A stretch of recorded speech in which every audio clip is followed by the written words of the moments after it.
Halo semuanya, assalamualaikum warahmatullahi wabarakatuh. Ketemu lagi dengan Kutu Nyaribu channel ya. Kali ini saya ingin reaksi tentang utang Indonesia, utang luar negeri Indonesia ya. Dan ternyata kita ada di peringkat pertama se-ASEAN. Ya, kita langsung aja reaksi temukan utang luar negeri Indonesia. Dunia atau World Bank baru saja merilis laporan terbaru bertajuk International Debt Statistics 2021 dan laporan tersebut berisi data utang dari 120 negara yang berpendapatan rendah sampai menengah atau middle low income country hingga tahun 2019 lalu. Nah, dari data tersebut ternyata ada nama Indonesia di sana yang menjadi salah satu negara dengan utang luar negeri terbesar di ASEAN, bahkan termasuk juga di dunia. Kita akan lihat bersama sebesar apa sih tumpukan utang luar negeri Indonesia ini.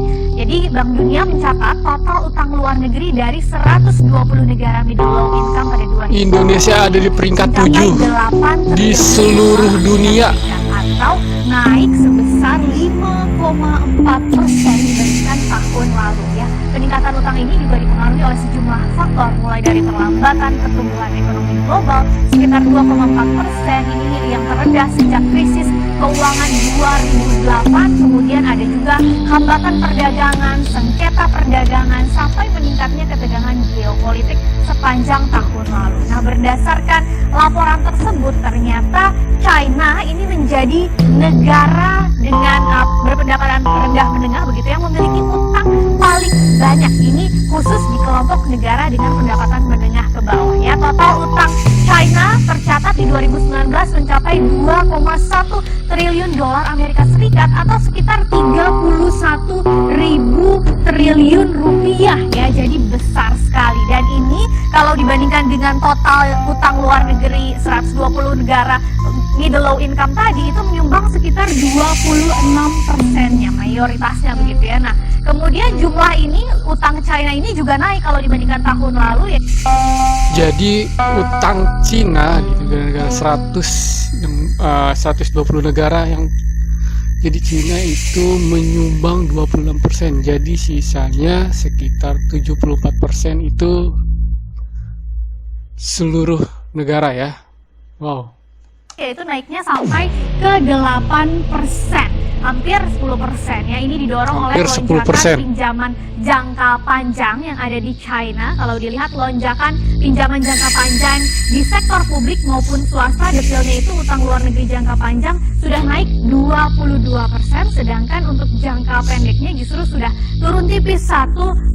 Nah, menurut Bank Dunia kondisi ini juga mencerminkan perlambatan volume perdagangan China pada tahun lalu. Tapi di bawah China ada juga beberapa negara middle low income lainnya yang juga mempunyai utang luar negeri dalam jumlah besar atau jumbo ya. Yang pertama adalah Brasil di bawah China, kemudian ada India, ada Rusia, kemudian Meksiko sampai ke Turki. Dan yang mengejutkan ternyata termasuk juga Indonesia di peringkat ke-7 dengan utang mencapai 402,08 miliar dolar Amerika Serikat atau sekitar 5.900 triliun rupiah, hampir 6.000 triliun rupiah ya. Bahkan jumlah utang Indonesia ini ternyata lebih besar dari negara lainnya, Argentina, kemudian Afrika Selatan, sampai lebih besar juga dari Thailand. Ini kalau di seluruh dunia. Bagaimana posisi utang Indonesia kalau di Asia Tenggara saja ya, masih dari negara middle low income. Ternyata kalau kita bandingkan dengan kesamaan negara berpendapatan menengah rendah di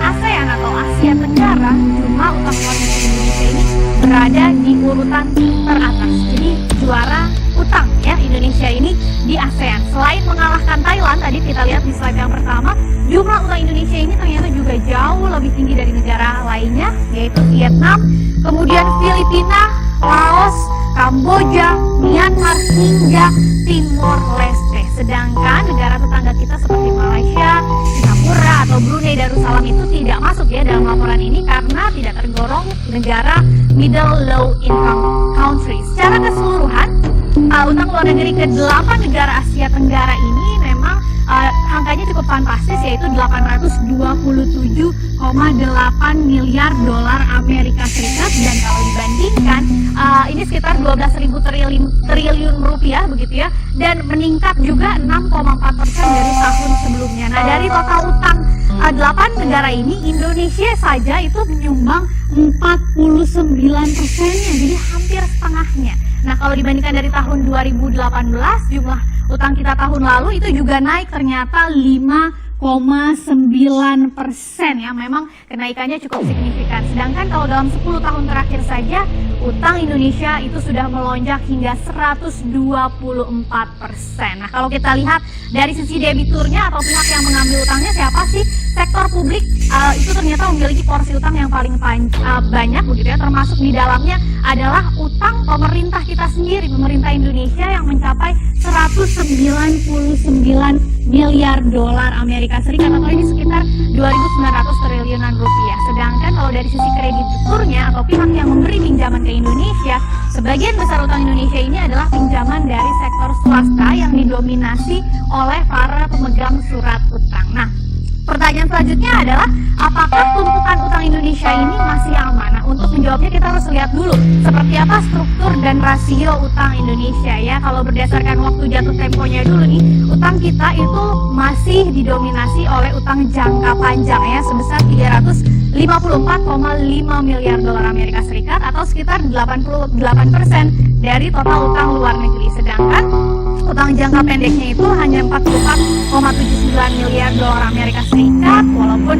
besar tapi porsinya 11% saja. Artinya dalam jangka pendek beban negara untuk membayar utang ini masih relatif ringan ya, karena lebih banyak utang jangka panjangnya. Meski demikian, Bank Dunia ini mencatat rasio atau perbandingan total utang luar negeri Indonesia terhadap ekspor kita itu sudah mencapai 194%, hampir 200%, dan ini angka yang salah satu yang tertinggi kalau dilihat dalam 10 tahun terakhir. Rasio ini menunjukkan apa sih? Jadi ini menunjukkan seberapa besar kemampuan kita Indonesia dalam membayar utang dari penerimaan ekspornya ya. Jadi semakin rendah nilainya, artinya perbandingan utang terhadap ekspornya itu semakin rendah, itu semakin bagus kemampuan membayar utangnya. Nah, biasanya nih batas wajar dari rasio ini adalah sekitar 125 sampai 150% yang masih aman. Tapi kita ada di atasnya. Artinya kemampuan Indonesia dalam membayar utang itu dari pendapatan ekspor harus diwaspadai ya. Kalau memang utangnya tidak bisa dikurangi karena kebutuhannya juga meningkat,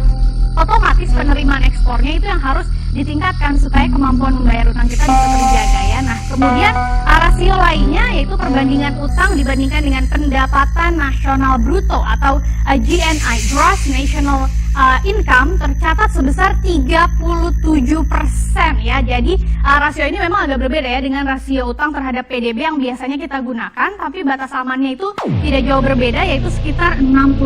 Artinya kita masih jauh di bawah batas aman ini, dan sebetulnya tingkat utang Indonesia dikatakan masih relatif aman dari rasio ini ya. Tapi yang perlu jadi perhatian adalah rasio utang Indonesia ini ternyata masih lebih tinggi sekali lagi kalau dibandingkan dengan negara-negara middle low income lainnya, bahkan yang memiliki utang lebih besar dari Indonesia. Misalnya India itu rasionya kalau India hanya 20%. Kemudian ada lagi tadi negara terbesar kedua yaitu Brasil yang menjadi negara dengan utang luar negeri terbanyak setelah China. Ternyata rasio utangnya terhadap PDB itu hanya 32% terhadap GNI-nya ya. Kemudian sudah sebesar apa sih sebetulnya utang luar negeri Indonesia di tahun ini, sepanjang tahun ini, karena ada pandemi COVID-19 ya. Jadi Bank Indonesia ini mencatat per Juli 2020 saja data terbarunya, total utang luar negeri Indonesia ini sudah mencapai 409,7 miliar dolar Amerika Serikat atau sekitar 6.000-an triliun rupiah. Dan bisa kita lihat angkanya ini sudah melampaui ya total utang sepanjang tahun 2019 kemarin, padahal baru sampai Juli. Dan utang ini kalau dirinci lagi itu terdiri dari utang sektor publik yang terdiri dari pemerintah dan Bank Indonesia sebesar 201,8 miliar dolar Amerika Serikat. Kemudian dari sektor swastanya termasuk di dalamnya ada utang BUMN ada 207,9 miliar dolar Amerika Serikat, dan dengan demikian rasio utang terhadap PDB kita itu ada di angka 37,4%. Rasio ini kemungkinan juga akan naik sampai akhir tahun 2020 ini atau juga beberapa tahun mendatang ya, mengingat pandemi COVID-19 sudah sangat memukul perekonomian tanah air karena belanja pemerintah itu dipastikan meningkat diiringi dengan penyusutan penerimaannya. Maka jalan keluarnya memang salah satunya adalah mencari utang. Tapi sekali lagi yang perlu diperhatikan,